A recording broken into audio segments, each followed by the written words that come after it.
Here on the ground, change happens fast. Problems feel frequent and urgent. It's loud and anxiety runs high. From a satellite view, the Earth looks the same as it did thousands of years ago. We've been here before. Let's learn from our past and shoot for a better future.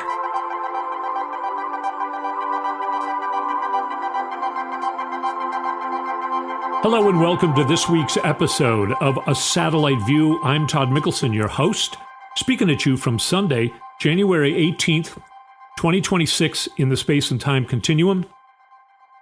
This is at least my fourth take on starting this show because I keep working myself up into an anger lather over what is going on in Minneapolis and the brutal thuggery and murder of Renee Good in Minneapolis, maybe 15 or 20 miles from where I'm speaking at you right now.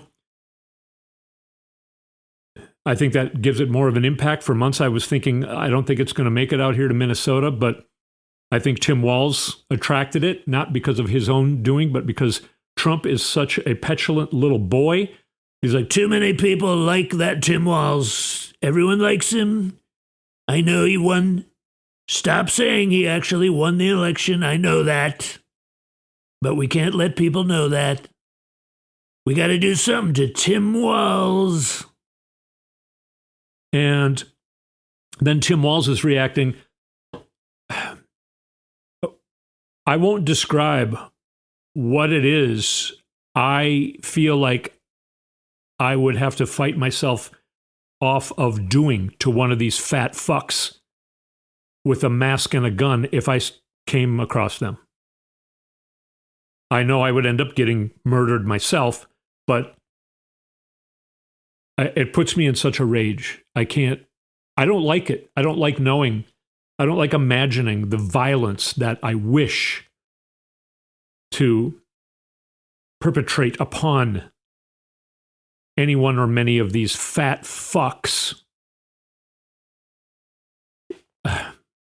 So again, I don't want to work myself up again and have to restart the show for a fifth or sixth time. But of course, Tim Walz is doing the right thing when he's saying, we're not going to back down. We're going to protest, but let's keep it peaceful. Don't take their bait, because that's what they want. They would love it if I did what I want to do to any one or multiple of these fat fucks. They would love that. That's what they're waiting for. They're waiting for one of us to do something to one of them. And so far, we're not doing it. We're not taking the bait, but we are showing up and protesting. Now, believe it or not, I'm not going to talk about this subject as much as you may think. And some of us are angry. Now, I'm an old white guy. I feel a little bit like I don't have to be scared. However, it's coming now. You know that poem in Nazi Germany? You know, they came for these people, then they came for these people, then they came for these people, but they weren't coming for me, so I didn't do anything. And now they're coming for me, and there's nobody left to help me. That's what Trump did in a few months here. Now he's killing the white people. He doesn't care.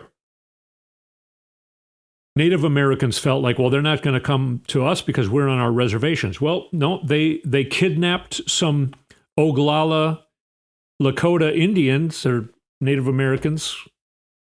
And then apparently the United States tried to make the tribe sign a treaty, I don't know, probably to give up their reservation.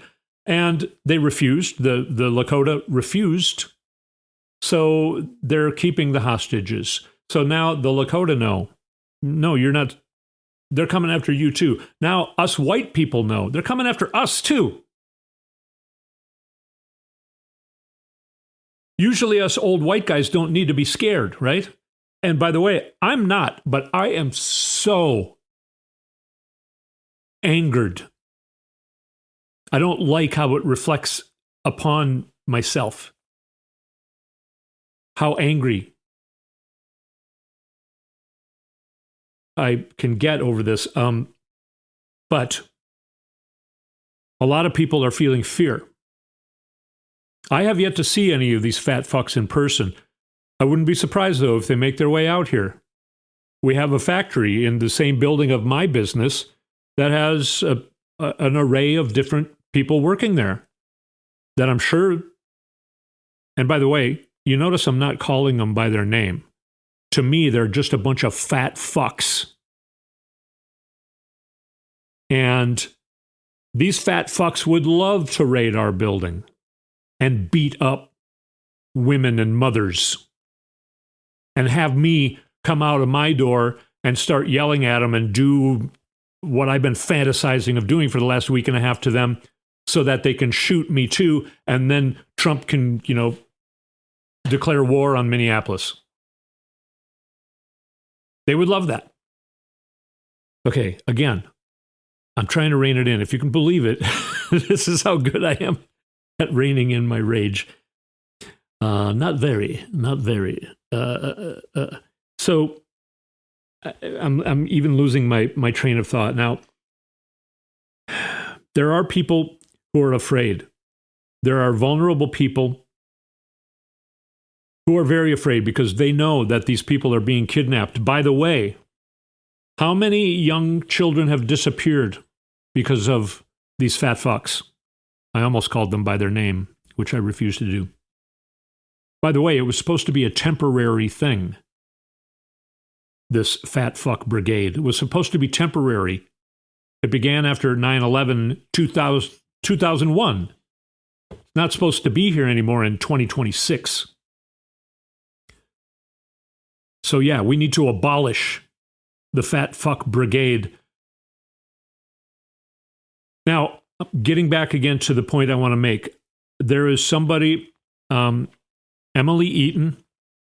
I'm going to play what she has to say about this and the message to the people who are scared. And it doesn't matter where I am physically. I can do my work from anywhere. But today, it is important to me that you know I'm in Minneapolis. And many Minnesotans are experiencing actions by our own federal government as terror. I'm using the word terror very specifically. You might assume that it's just another word for fear, but it is not. Fear is what we feel on the inside, sometimes for a good reason, sometimes for no reason. Terror is not another word for fear. Terror, by definition, has intent behind it. It refers to the act of inducing fear or to fear that has been imposed from the outside. So when we are being terrorized, we're being emotionally attacked. Someone or something is trying to override our natural state of being, trying to distract us from that inner yes, using a tactic that is likely to cause fear in our body. We cannot, or rarely anyway, can we control the source of our terror, but we can control our response to it. We can control our fear. Because again, fear is on the inside and terror is on the outside. We can recognize the terror on the outside without accepting the fear that it intends to instill within us. We can reject the fear. We can be fearless even in the face of terror. So with that in mind, you need to know that Minnesota is currently filled with federal agents doing everything they can to make Minnesotans afraid. People here have been shot, dragged from cars, sprayed with chemical agents, physically assaulted, often when simply just standing with their neighbors. My social media feed is filled with examples of the agents terrorizing peaceful Minnesotans. But instead of going home because they were scared, they went home and got better prepared. Now they have gas masks and way better winter gear than these out-of-towners. Now, some of the words and actions of these agents suggest that they believed the killing of Renee Good would scare people into compliance. The terror tactics haven't made us subdued. They've triggered us into action that this administration didn't anticipate. From peaceful protests to organized neighborhood watch volunteers, Minnesotans are refusing to swallow the terror that is being pushed at them. That is Emily Eaton speaking at you from Minneapolis, Minnesota. A message about the difference between terror and fear. We do have a choice. You're completely in control of your reality, and you do not need to be afraid. Remember what AOC said months ago.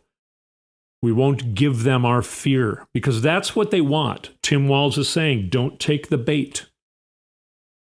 because that's what they want.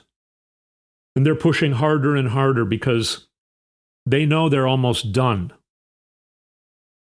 The reason that they're doing these things, the reason that he's talking about going to war in Venezuela, the reason he's talking about going to war in Greenland, which, by the way, Republicans are even saying they will impeach him if he does that, which we'll see what happens if they actually do that or not.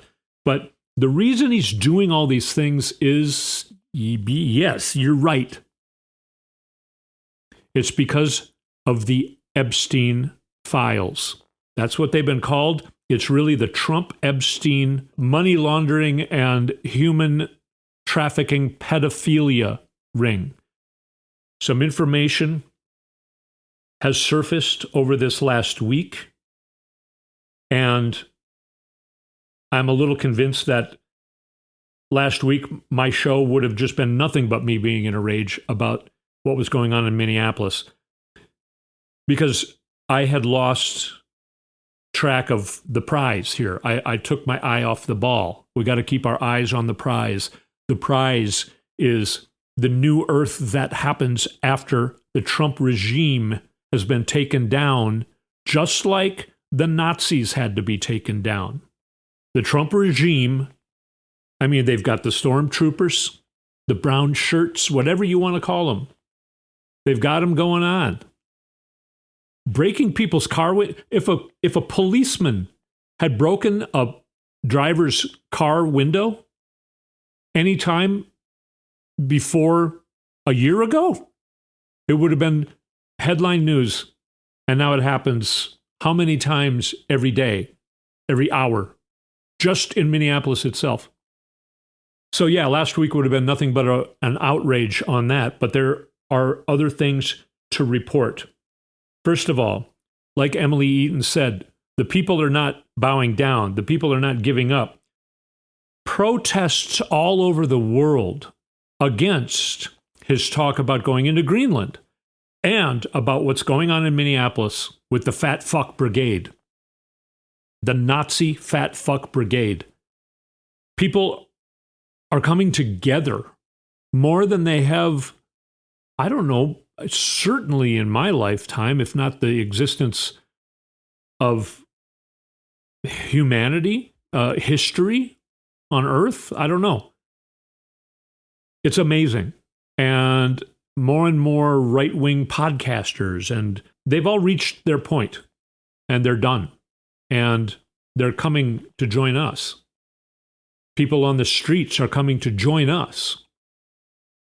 You hear people say, I'm right-leaning, but what they're doing here in Minneapolis, this isn't right. I still believe in human rights. People who admit in public that they are right-leaning, which means they're probably very far right-leaning. Most of the people I know who used to maybe 10 or 20 years ago call themselves right-leaning are just because, they like Reagan, who, by the way, was wanting to abolish the education department as far back as 1982. But I'm having a little trouble getting through the show, as you can tell. My mind is racing around, and it's because things are really, really intense right now. Like we've been saying, it's going to get worse before it gets better. Well, this is the worst part. And some information that is coming to light is part of that. The worst, the absolute worst. It is what they don't want us to be noticing, and that's why they're putting the pressure on so much. And the distractions is what is making the mainstream news. If you're watching CNN, you're going crazy and you have no hope. And that's an atrocity on CNN's part, because they're not reporting the news. They're not reporting what's going on. They're reporting the distractions that the Trump regime wants them to be reporting. But we here at this show are looking deeper. I'm going to come back with some information you may or may not have been hearing about that is pretty unbelievable stuff. We've come to the point. We've come to the point, and it's their last stand. they're getting more and more desperate. They're taking it to the limit. It's their last throws, is what it is. That's why it's so intense. Some of what's being revealed, you can really see why they don't want us to find out what they're trying to distract us from. And we're going to talk about that on the other side of a short break. You're listening to a Satellite View. Satellite View? I can't even talk. You're listening to a Satellite View. We'll be right back.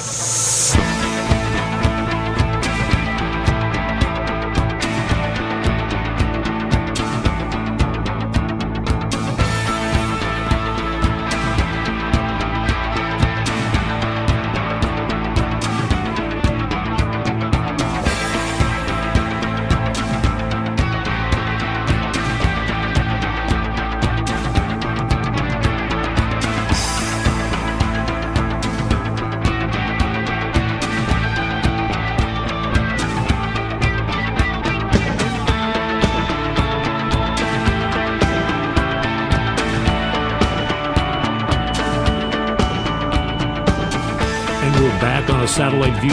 Go to our website, satelliteviewpodcast.com. Go to YouTube and search for Satellite View Podcast, and you will find our YouTube channel. Subscribe. It's free. And then find me at Todd Mikkelson on Instagram, Blue Sky, Twitter, all the things. Getting back to it here, this is actually my second or third take just on the second half.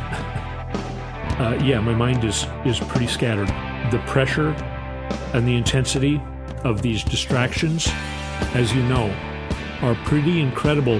And it is because it's their last stand. They're getting more and more desperate because what they're trying to distract us from is coming out more and more. And their cover-up of it is also being more and more apparent by all the moves they make and don't make, by the way. They could just release the files.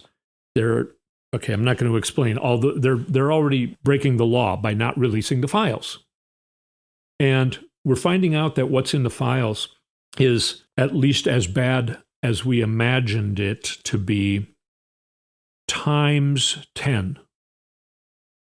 There's some information that came out, or it's at least being focused on kind of a lot, and I think it's going to be reaching more and more into sort of a little bit more mainstream type of media. I don't know that it's ever going to make it to, never CBS. CBS is worse than Fox News at this point. By the way, there's no need to spend any time watching any of the broadcast news or CNN. I mean, it's just ludicrous at this point.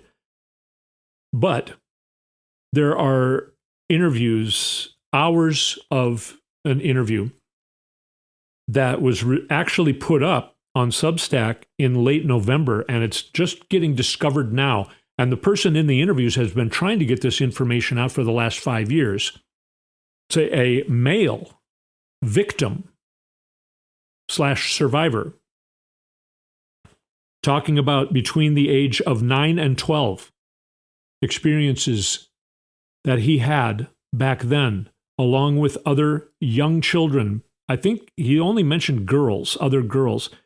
And the reason he survives, he kept thinking they were going to kill him, as well as he witnessed around him. And he was told, boys are too hard to find, so you're going to be okay. Girls are a dime a dozen. So he's still here. Basically, I think he feels like he's still here to tell his story. I did listen to the recordings. I'm not even going to mention what they're called or anything because I don't even want you to try and search for it. I mean, I guess that's what would be credible.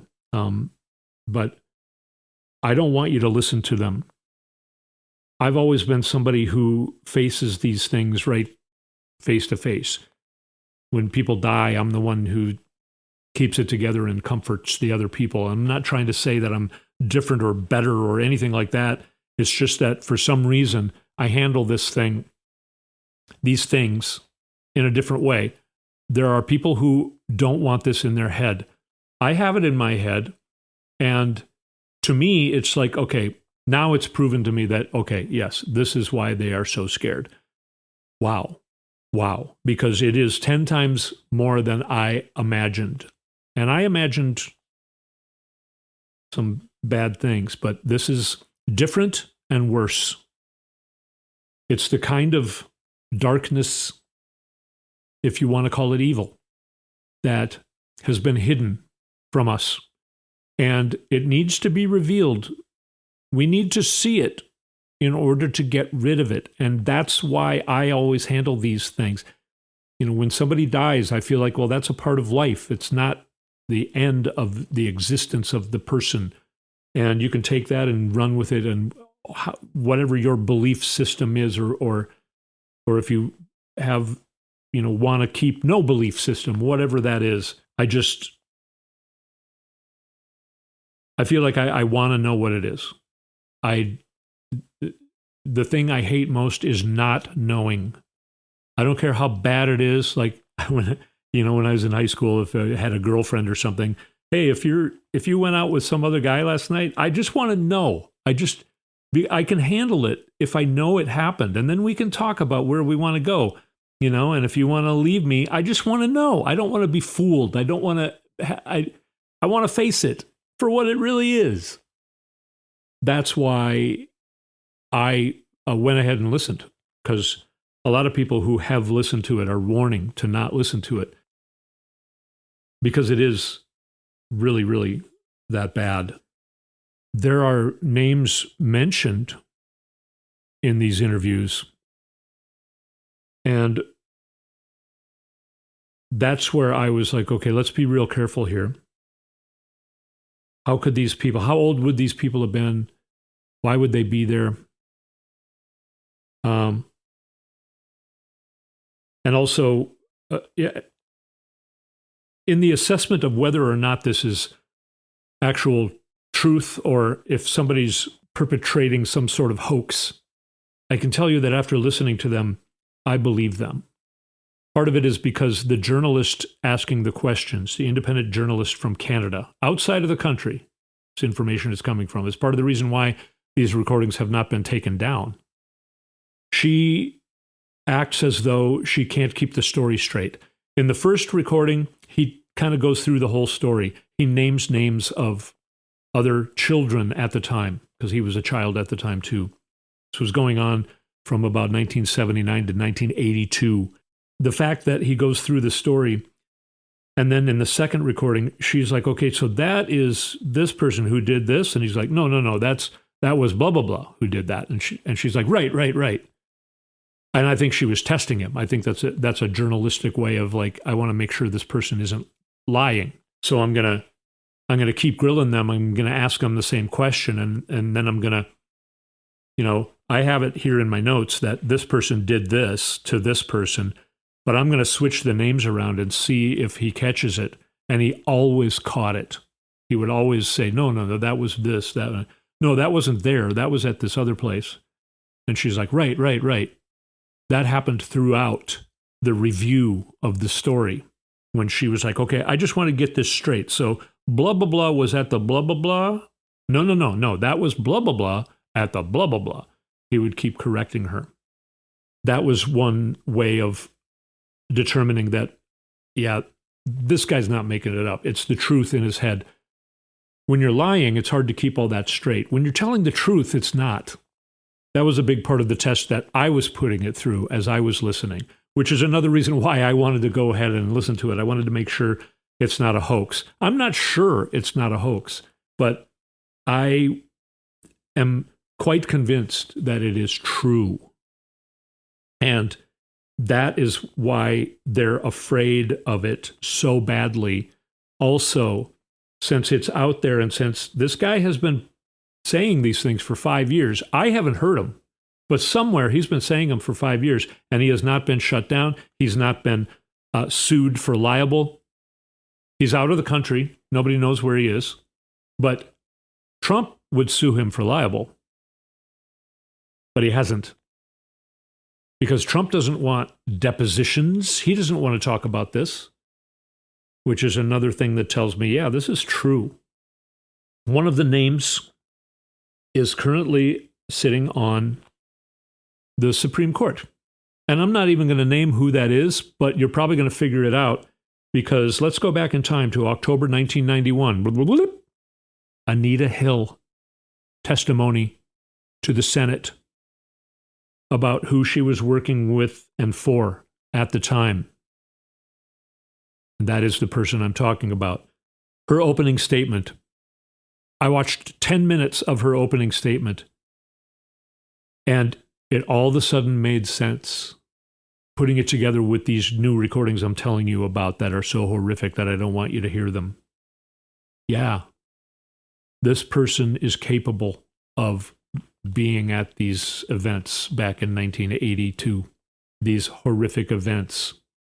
Anita Hill's testimony of what this person said to her and told her at the time seemed so over the top 35 years ago. It's coming to light. Anita Hill was a forerunner. She was a pioneer in the women who are victims of sexual, whatever you want to call it, abuse, even if it's verbal abuse like what she went through with this person back then. By the way, she worked for this person in the early 80s.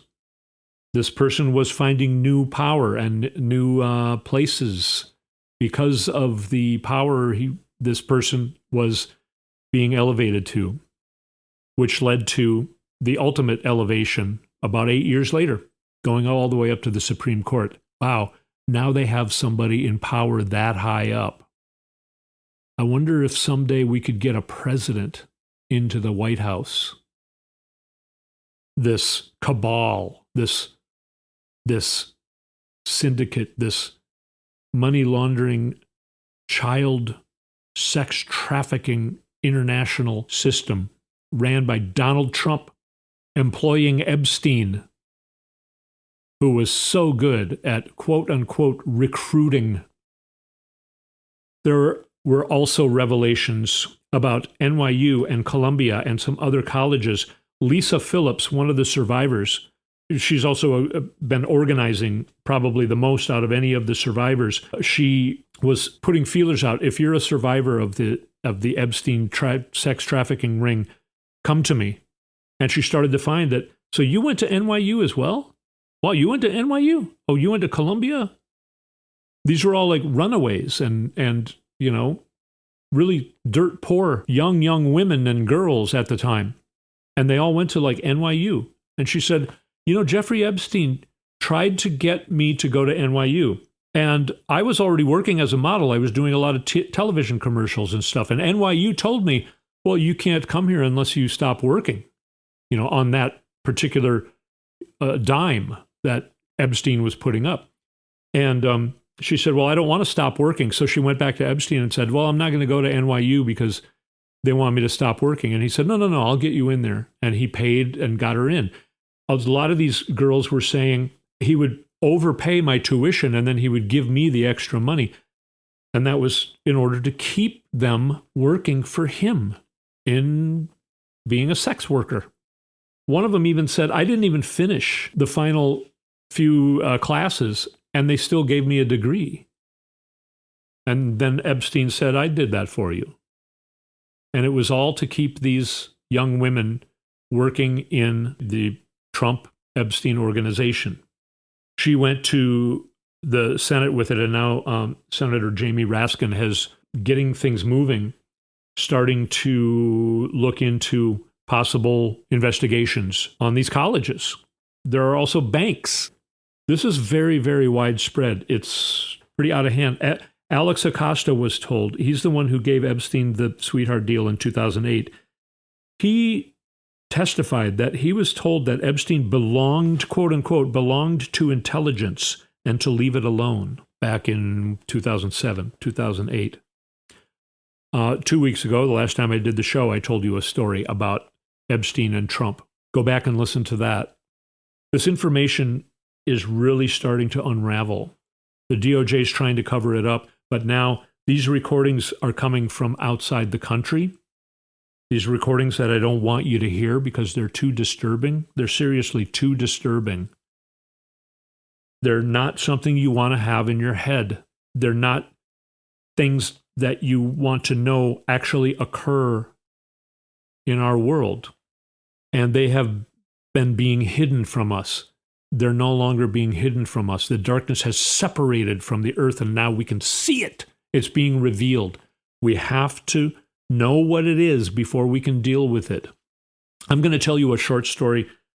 I feel like we don't have enough time to go as deep into these things as I want, but I'm going to tell you a short story dealing with Ukraine and Russia. Still, Russia, they've had more people in the last couple of weeks surrender to Ukraine than ever in recorded war history, apparently. The headlines, again, the people in Ukraine who are reporting on this, power outages, food shortages, people losing access to their money in Russia, in Moscow, in St. Petersburg. The people in Russia are turning against Vladimir Putin because it's like, hey, you said this war wasn't going to come here. Now let's go back in time to the 1940s. Nazi prisoners of war came to the United States, and a lot of them were shipped into the Midwest to work on farms. Here in Minnesota, there were, I don't know how many different camps all around the state. One of them was in Howard Lake, Minnesota, which is about, I would say, 40 miles west of Minneapolis. And it's in the middle of farm country. And it happens to be where both my grandparents, families of my grandparents, my mom and dad met because they lived next door to each other in Howard Lake, Minnesota. So my grandparents lived next door to each other on my mom's side and my dad's side. There are a lot of geeky details to that. Both my grandfathers were the same age. Both my grandmothers were the same age. Both my grandmothers were named Agnes. Both my grandmothers worked for Tonka Toys. Both my grandmothers retired from Tonka Toys and both worked at the same place after that in Howard Lake. And then they moved out of their houses and both lived in the same assisted living place in Howard Lake. Both of my grandfathers, one of them had an aneurysm, one of them had a stroke when they were approximately the age of 50, all within a year of each other. And by the way, my business is located in one of the buildings that used to be the Tonka Toys building my grandmas used to work in. Enough of that part of the story. But there were Nazi POWs in Howard Lake at the county fairgrounds that I used to go to see the demolition derby. My brothers and my dad and I used to love to go see the stock car races. And of course, we were always waiting for the car crash, right? And my dad said, hey, I know of a car race where they do nothing but crash. And it was the demolition derby. So that's what we loved to do, go to the demolition derby. We also saw a lot of horse racing and things on the county fairgrounds, Wright County Fairgrounds, which is located right in Howard Lake, Minnesota. On those county fairgrounds, part of it was cordoned off for Nazi POWs. One of my uncles kind of became buddies with a Nazi POW who was working at the farm of my grandparents on my mom's side. He helped him set up a target for his BB gun. So these POWs were treated so well in the United States that a lot of them, they were sent back to Germany, but then they came back and lived out the rest of their lives. A lot of them in Minnesota, because the United States went by the Geneva Convention. They fed them. They gave them blankets. They were able to keep warm. They slept in beds. This didn't happen when they were Nazi soldiers. They slept in the mud, in the cold, with no blankets and no food. So when they became POWs, all of a sudden they were like, wow, the United States is a great place. Okay, how does this go along with the Ukraine and Russia war? Ukraine has a program that's called I Want to Live. It's a place where Russian soldiers can go online and sign up and make an arrangement to surrender to the Ukraine. And Ukraine then feeds them, gives them blankets, gives them a bed, sticks to the Geneva Convention rules. So word spreads, and Russian soldiers want to surrender to Ukraine. They have the incentive to do so, and they are surrendering in record numbers. That's how you do things. Anyway, I kind of feel almost like I need to apologize for how scattershot this whole show was, and I didn't even touch my notes very much at all. The things that are happening right now it's not like normal. I can't just tell you news stories. The things that are happening right now are so intense, and you're hearing about some of the news stories because those are the distractions.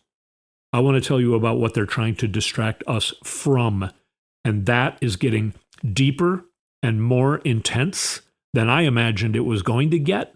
I knew things had to get worse before they got better, and I thought maybe we had already been in the worst. It's just that I was handling it maybe better than some other people, and the other people are going to be more shocked than me because I've been looking more into this than most people have. But now we're at a place where it's gone far beyond what I imagined it to be.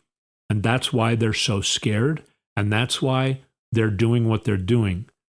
They are the cornered animal. They're in it's their final stand, and they know it. And they're getting more and more desperate. As you can tell, they don't care if they're breaking the law. They'll deal with that later, or they'll take a cyanide pill.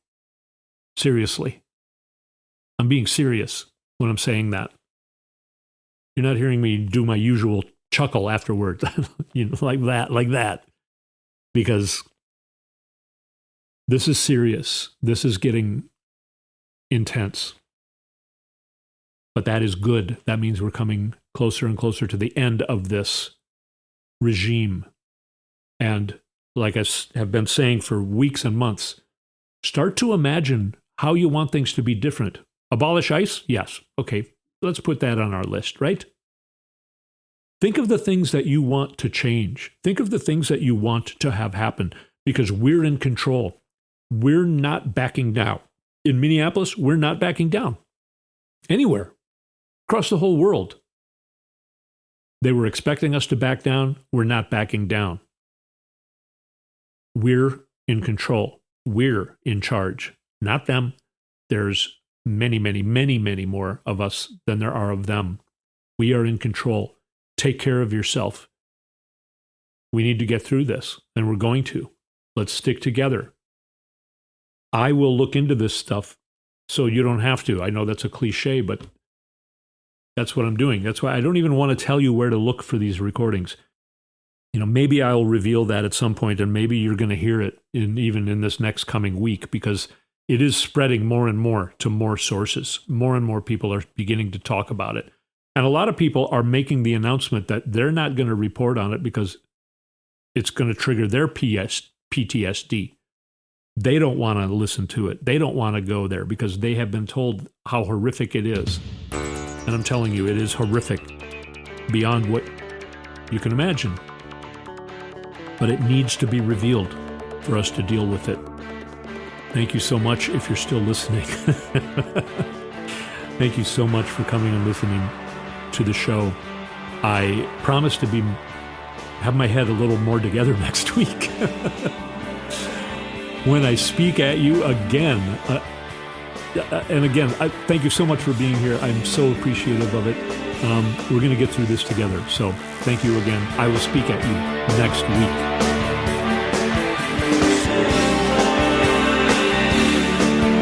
You've been listening to A Satellite View with Todd Mikkelson. Go to toddmikkelson.com for links and more information.